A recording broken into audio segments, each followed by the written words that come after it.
प्रधानमंत्री जी बंगाल के मुख्यमंत्री से मिल रहे हैं, पंजाब के मुख्यमंत्री से मिल रहे हैं। लगभग सारी सीटें जिस राज्य ने एनडीए सरकार को देने का काम किया, उस राज्य के मुख्यमंत्री आदरणीय नीतीश कुमार जी को समय क्यों नहीं दे रहे, ये नीतीश जी समझे। अगर सुनवाई नहीं होती है, अगर प्रधानमंत्री जी मना कर देते तो उसके बाद तो कोई उपाय बचता नहीं। उसके बाद तो यही उपाय बचेगा, हम तो सबसे मांग करेंगे सभी दलों से कि जंतर मंतर पर चल कर के बैठ जाए। नमस्कार, इनसाइडर लाइव देख रहे हैं आप। मेरा नाम उदित तारण है। अभी तेजस्वी यादव ने प्रेस वार्ता किया और इस प्रेस वार्ता में जातीय जनगणना का जो मामला है उस पर खुलकर बोले हैं तेजस्वी यादव। एक पत्र भी उन्होंने लिखा है प्रधानमंत्री नरेंद्र मोदी को। नीतीश कुमार को अनुभवी मुख्यमंत्री बताया और एनडीए का सबसे बड़ा पार्टनर बताया उत्तर भारत में, और साथ ही साथ कहा कि अगर ज़रूरत पड़ी तो जंतर मंतर पर वो आंदोलन भी देंगे। देखिए क्या कुछ कहना है तेजस्वी यादव का इस पूरे मामले पर। जातिगत जनगणना को लेकर के सदन से लेकर के सड़क तक राष्ट्रीय जनता दल के सभी लोगों ने संघर्ष किया और बिहार विधानसभा में एक बार नहीं बल्कि 2 बार सर्वसम्मति से सभी दल इंक्लूडिंग भारतीय जनता पार्टी भी विधानसभा से प्रस्ताव 2 बारी जो है केंद्र सरकार को भेजने का काम किया है। एक बार नहीं बल्कि 2 बार। पिछले मॉनसून सत्र में आप सब लोगों ने देखा होगा कि बिना भेदभाव के, बिना मतभेद के हम लोगों की मांग थी कि भाई जब 2 बार बिहार विधानसभा से पारित हो चुका है जातिगत जनगणना को लेकर के, भले ही मुख्यमंत्री जी के नेतृत्व में सभी बिहार के जितने भी दल विधानसभा में जिन लोगों ने पारित किया, एक कमेटी बना करके प्रधानमंत्री जी से मिलने हम लोग चले और जातिगत जनगणना की मांग जो रही है उसको जो है उंगली जामा हम लोग पहनाने का काम करें। हम लोग पिछली बार मॉनसून सत्र में हम खुद स्वयं सभी विपक्षी दलों के साथ, चाहे लेफ्ट पार्टियां हों, कांग्रेस पार्टी हो, आरजेडी, हम सभी जितने नेता थे मुख्यमंत्री जी से जाकर के मिले और माननीय मुख्यमंत्री नीतीश कुमार जी ने ये आश्वासन दिया कि आपकी मांग पे हम जो है प्रधानमंत्री जी से समय मांगेंगे। 4 तारीख को माननीय मुख्यमंत्री जी ने पत्र लिख करके प्रधानमंत्री जी से समय मांगा है। आज लगभग जो है 1 हफ्ता से ज़्यादा हो चुका है, लेकिन अब तक प्रधानमंत्री द्वारा समय हम लोगों को नहीं मिला। हमारी दूसरी ये भी मांग थी कि अगर केंद्र सरकार मना करती है तो राज्य सरकार, जैसे कर्नाटका राज्य ने अपने तर्ज पर जातिगत जनगणना कराई है, उसी तर्ज पे बिहार सरकार भी ऐलान करे कि वो जातिगत जनगणना जो है वो कराने का काम करे। इतनी बड़ी संख्या है गरीबों की, आखिर ये लोग हैं कौन, कहाँ से आते हैं, कौन है? आदरणीय लालू जी, शरद जी, मुलायम सिंह जी के मांग पर आप लोगों को भी पता है कि आर्थिक, शैक्षणिक और जातीय जनगणना कराने की जो मांग पार्लियामेंट में लोगों ने दिया था वो हुई, लेकिन पब्लिसाइज नहीं। हम लोगों की मांग है कि भाई जातीय जनगणना हो और उसको पब्लिक डोमेन में भी डाला।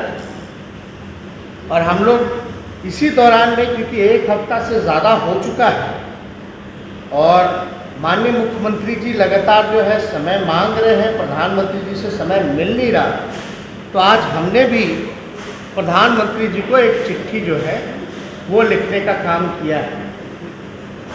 ये चिट्ठी जो है आप लोगों को मोबाइल पे जो है हम पहुंचवा देंगे। आप लोग उसमें सारी चीज़ें जो है पढ़ सकते हैं, देख सकते हैं।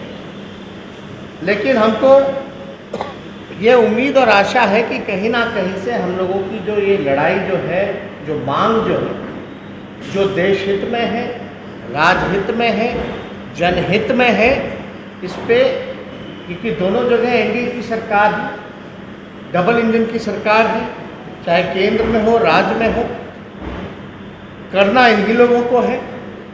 इसीलिए हम बिना भेदभाव के आदरणीय मुख्यमंत्री जी से जा करके उनके कक्ष में बिहार विधानसभा के सभी नेता, विरोधी दल जितने लोग हैं, सब लोगों के साथ जाकर के मिले कि भैया आप समय लीजिए, आपके नेतृत्व में हम लोग चलेंगे। तो कहीं ना कहीं से अगर एक हफ्ते से समय नहीं मिल रहा है तो कहीं ना कहीं से ये मुख्यमंत्री जी का अपमान है,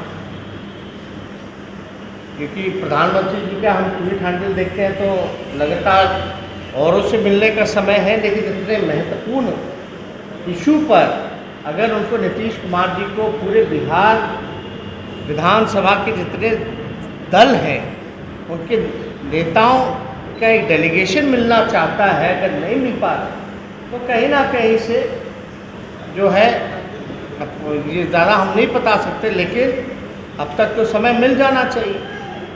तो इसमें हम चिट्ठी लिख करके उनसे फिर से हमने अपील की है, गुहार की है कि भाई ये जो समय जो है ये हम लोगों को मिलना चाहिए। बोलने से क्या फ़र्क पड़ता है, सदन में तो भारतीय जनता पार्टी ने सर्वसम्मति से पास किया ना, एक बार नहीं 2 बार।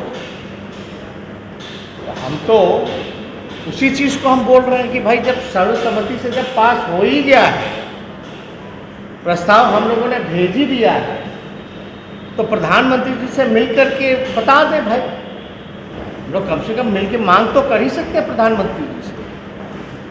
अगर सुनवाई नहीं होती है, अगर प्रधानमंत्री जी मना कर देते हैं तो उसके बाद तो कोई उपाय बचता नहीं। उसके बाद तो यही उपाय बचेगा, हम तो सबसे मांग करेंगे सभी दलों से कि जंतर मंतर पर चल करके बैठ जाया जाए, वहाँ आंदोलन हम लोग किया जाए। नहीं तो राज्य सरकार जो है, कर्नाटका सरकार ने जिस प्रकार से मुख्यमंत्री जी को जानकारी थी नहीं, उन्होंने कहा कि हम आप ही का सुन करके कर्नाटका का हम मंगाए हैं, स्टडी कर रहे हैं।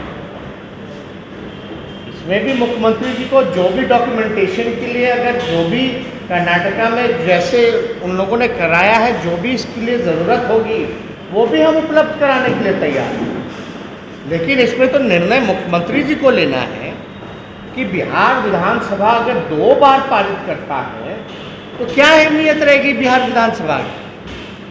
अगर प्रधानमंत्री जी मिलने का समय तक नहीं देते हैं तो आप समझ जाइए जो एनडीए के पार्टनर हैं, और हमको लगता है कि पूरे उत्तर बिहार में सबसे बड़े अगर कोई पार्टनर है एनडीए के तो वो नीतीश कुमार जी हैं। और नीतीश कुमार जी की ऐसी अगर बेइज्जती होगी, जो सबसे अनुभवी मुख्यमंत्री हैं उनसे मिलने का समय प्रधानमंत्री जी नहीं दे रहे हैं, उनके साथ सारा बिहार विधानसभा का डेलीगेशन को मिलने का समय नहीं दे रहे हैं, तो आप समझ जाइए कि नीतीश कुमार जी की क्या पूछ है केंद्र सरकार।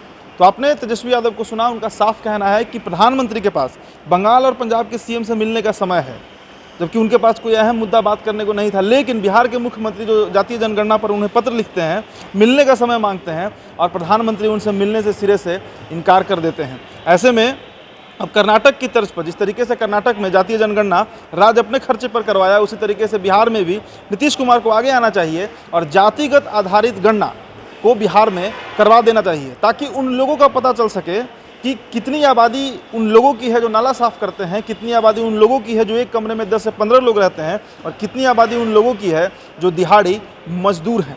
तेजस्वी यादव जातीय जनगणना के मुद्दे को अभी छोड़ने को फिलहाल तैयार नहीं दिख रहे हैं और लगातार आंदोलन की बात कर रहे हैं। अब बने रहिए इनसाइडर लाइव के साथ, चैनल को सब्सक्राइब कर लीजिएगा। धन्यवाद।